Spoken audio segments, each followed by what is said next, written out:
Pero ese ruido blanco es una alarma a mis oídos. No seas tan cruel, no busques más pretextos. Cure ni ne znaju što ih čeka. Imamo najbolje glasove u roleru.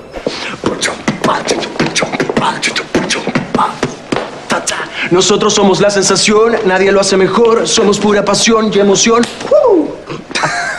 Jako dobro, baš simpatična buka. Uvijek. Ovo teško da će ti uspjeti. No seas tan cruel, siempre seremos prófugos, los dos. Ova lekcija ti je gratis, okej? Hvala.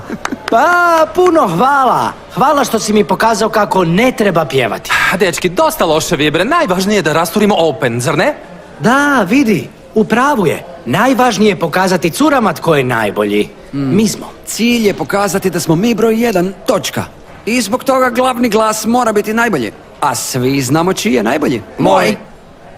Mislim, sve 5 s vama, dečki, imate sasvim dobre glasove za članove zbora, ali ja sam kralj staze. Da, staze. Ovo je open. Ovdje je najbitnije pjevanje, a ne role. A kralj ritma znamo tko je. Ja. Dobro, da se više ne svađate. Glavni glas ću biti ja, jel to jasno? Nikad nisi sudjelovao u openu. Baš zato imam prednost. Mislio sam započeti s pjesmom koju sam pjevao s Delfi na natjecanju. Što mislite? Ne, Toši, mislite započeti, mora biti eksplozivno. Da se ljudi dignu i pobjegnu van. Što ti znaš o muzici? Više od tebe, ritmični. Dečki, niste shvatili slogan opena? Nitko nije prvi, neće biti glavnog glasa u pjevanju. Kako ne? Tko će onda pjevati? Svi!